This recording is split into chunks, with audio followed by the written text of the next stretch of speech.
Certain military superpowers have made it clear that attacking Singapore would be the same as declaring war on them directly, which 10 nations have become Singapore's ultimate bodyguards and would crush any country stupid enough to start a fight. 10. New Zealand, far from the chaos of global conflicts. New Zealand may seem like a quiet island in the Pacific, but its bond with Singapore runs deep. As a founding member of the 5 Power Defense Arrangements, New Zealand has pledged, in spirit and practice, to stand with Singapore if trouble knocks. This isn't just talk. It's a decades-old defense pact that still holds military relevance today. For a peaceful nation, New Zealand doesn't hesitate when allies call. That quiet strength could turn into real support if Singapore is ever under threat. Their commitment isn't just written on paper. Every year, New Zealand's forces train alongside Singaporean troops in joint exercises designed to prepare for real-world combat.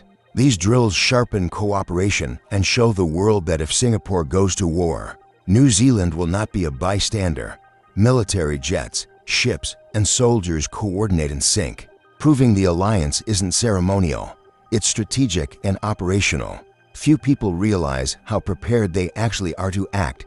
Beyond the military, New Zealand sees Singapore as a vital part of Asia-Pacific stability. It's not just about defense, but about protecting trade, democracy, and regional order. With Asia becoming a hotbed for power struggles, both countries understand that cooperation is survival.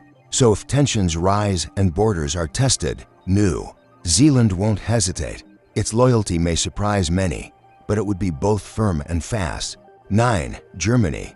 While Germany might not be the first country that comes to mind in an Asian conflict, its quiet but powerful ties with Singapore say otherwise. A formal defense cooperation agreement links the two nations, opening doors to military exchanges, training, and long-term collaboration. Germany isn't just a distant ally, it's a trusted partner behind the scenes. This connection runs deeper than diplomacy. It's built on trust, strategy, and shared values.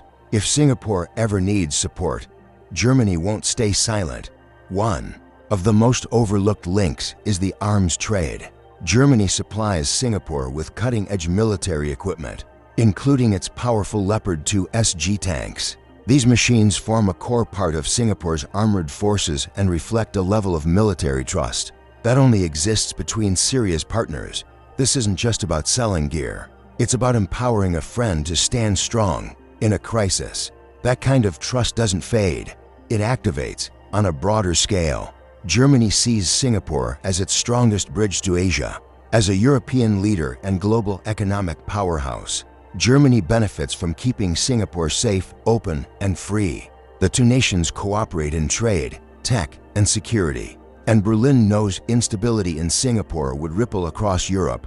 So when values, investments, and shared futures are at stake, Germany wouldn't watch from the sidelines. It would step up with purpose. 8. South Korea. In a region filled with fast-shifting alliances, South Korea and Singapore have quietly built a relationship rooted in shared interests and strategic vision. Both countries value peace, but they also understand the cost of unpreparedness. As tensions in the Indo-Pacific simmer, South Korea sees Singapore as a partner worth protecting. They may not share borders, but they share concerns, especially about regional aggression and disruption. That bond could turn into real defense support when it matters most. Their cooperation goes beyond politics. South Korea is rapidly growing. Defense industry has been supplying advanced technology and equipment to allies, and Singapore is no exception. From naval systems to smart military gear, Seoul has become a behind-the-scenes contributor to Singapore's defense edge. These aren't casual transactions. They reflect serious military trust. If Singapore were threatened, South Korea would already have the technical and tactical foundation to lend support. But perhaps the strongest link lies in economics. Both nations depend heavily on tech, semiconductors, and trade routes that must remain stable. Any major threat to Singapore would instantly disrupt supply chains vital to South Korea's own economy. That's why defending Singapore isn't just a diplomatic gesture for Seoul. It's a way of protecting its own future. In a time of war, South Korea would be driven not just by loyalty, but by self-preservation. 7. Japan. Unlike many countries that wait for conflict to reach their doorstep, Japan has already drawn a clear line in the sand when it comes to regional stability. And right there, standing firm with Japan, is Singapore. The two nations share a mutual understanding of the threats looming in the Indo-Pacific. For Japan, Singapore is more than just a trade hub. It's a strategic partner in a region increasingly tested by power plays. That quiet alignment could quickly become active support in a crisis. Japan doesn't just talk about partnerships, it invests in them. Through defense white papers and security aid, Japan has offered support to Singapore's military growth and resilience. Their armed forces often engage in joint training, naval drills, and strategic dialogues that boost their ability to respond as one. This kind of preparation doesn't happen with just any country. It's proof that Japan sees Singapore as a vital piece of its security puzzle. The two also share a broader vision, a free and open Indo-Pacific. That phrase might sound diplomatic, but for Japan it's a call to action, a mission to protect sea routes, trade, and peaceful order. With Singapore guarding one of the world's busiest maritime choke points, Japan has every reason to step in if that order is threatened. It wouldn't be charity. It would be smart, strategic defense of a shared future. 6. India. India and Singapore have built a defense relationship that most people never hear about. But it runs deep, quiet, and strong. Unlike flashy alliances, theirs is built on real military cooperation and regional trust. India has hosted Singapore's air and army forces on its soil for training for decades, especially in the Andaman and Nicobar Islands. That kind of open-door policy is rare and speaks volumes. If Singapore were attacked, India wouldn't need much convincing to respond. Joint naval exercises between the two nations have become a regular part of the regional security calendar through Simbics and other strategic collaborations. Their militaries operate side by side, especially in the Indian Ocean. This isn't symbolic. It's about readiness, mutual respect, and preparing for real conflict. India sees Singapore not just as a friend, but as a key player in protecting sea lanes and deterring aggression across the Indo-Pacific. India also sees the bigger picture. With China's growing assertiveness, New Delhi views Singapore as a valuable balancing force in Southeast Asia. Any threat to Singapore would echo across the region, and India knows it. That's why supporting Singapore in a time of war wouldn't be just about loyalty or military drills. It would be about protecting India's own influence, trade, and vision of a multipolar, stable Asia.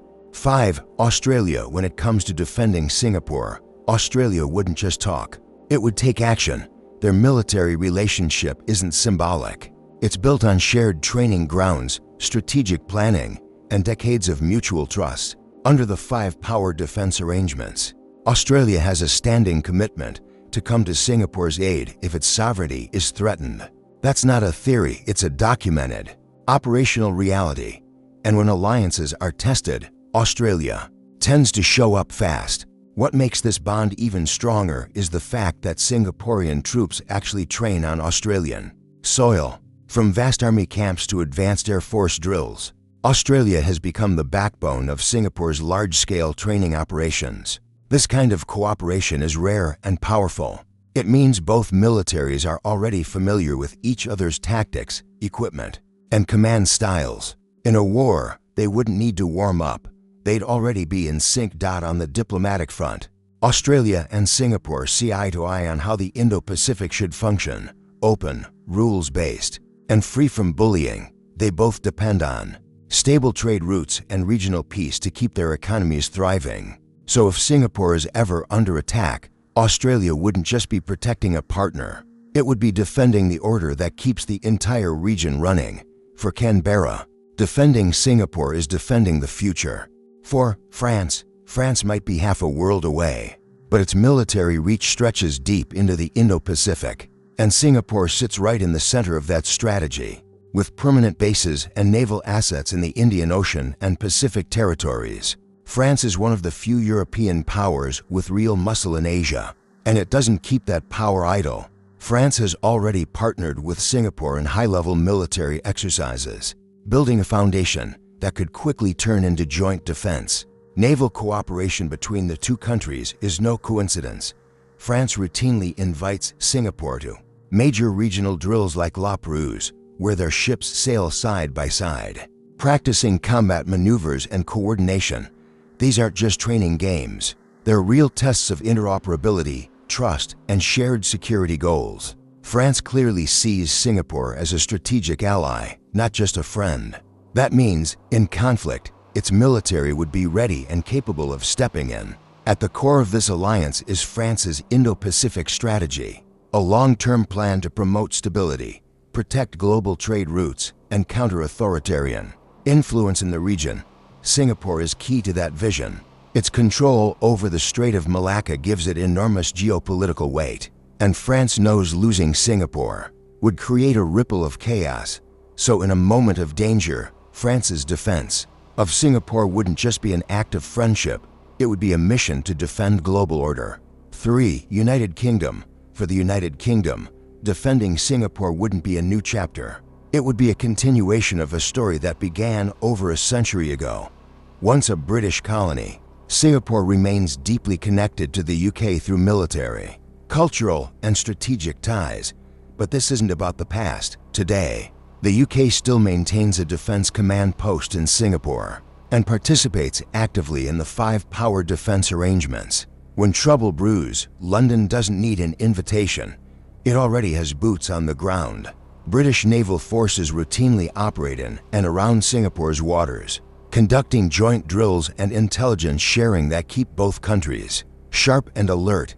These aren't ceremonial gestures. They're part of a long-term defense posture that prepares both nations for rapid response. The UK's Royal Navy, one of the most experienced in the world, already knows how to work side by side with Singaporean forces.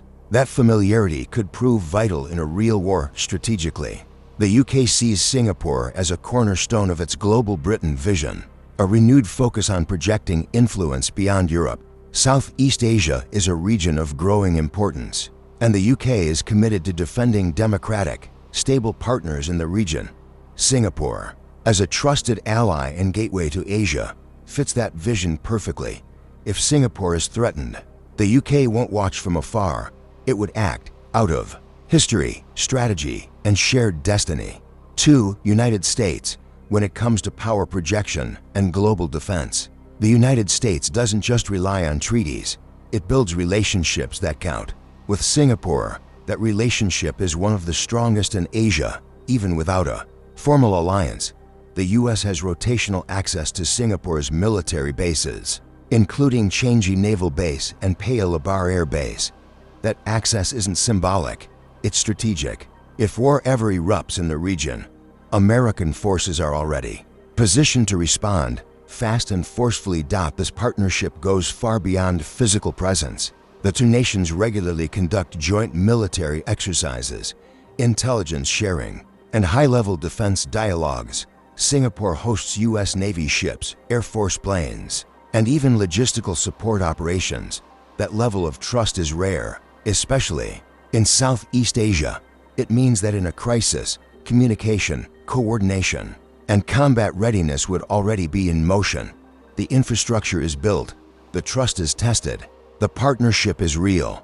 But perhaps most important of all is what Singapore represents to Washington: a stable, rule-following partner at a critical choke point in global trade. The Strait of Malacca is one of the busiest maritime routes on Earth, and its security directly affects US economic and military interests. So if Singapore's sovereignty were ever at risk, the United States wouldn't just defend a friend, it would defend a pillar of global stability. For America, helping Singapore is helping itself. 1. Malaysia. No country is more connected to Singapore, geographically, historically, and emotionally than Malaysia. The two nations share more than a border. They share water systems, power grids, and countless family ties that cross back and forth every day. While political tensions have flared at times deep down, both countries understand one simple truth: if Singapore falls, Malaysia feels it instantly. That closeness makes Malaysia the most likely and most immediate defender in a real crisis over the years. Both militaries have quietly worked together, coordinating responses to threats like piracy, terrorism, and smuggling. Joint patrols and cross-border communication systems are already in place, making fast cooperation possible if war breaks out. Malaysia wouldn't need to build a response from scratch. It would just need to flip the switch. With its troops stationed nearby and intimate knowledge of Singapore's terrain, Malaysia's help could be fast, effective, and essential. And beyond tactics, there's a greater reason: self-preservation. An unstable Singapore would trigger economic chaos, refugee flows, and security risks right at Malaysia's doorstep. Defending Singapore isn't just about loyalty or goodwill. It's about keeping Malaysia safe too. In a war, that kind of mutual survival becomes stronger than politics. When the stakes are that high, Malaysia would act decisively, not as a distant observer, but as the closest ally Singapore never has to ask. So now the big question: if Singapore were attacked tomorrow, which of these countries do you think would be the first to respond, and why? Let us know in the comments. We're reading everything. And hey, where are you watching this from? If you want more powerful insights like this one, click on the video that's appearing on your screen right now and share this with someone who still thinks Singapore is too small to matter. They need to see the bigger picture.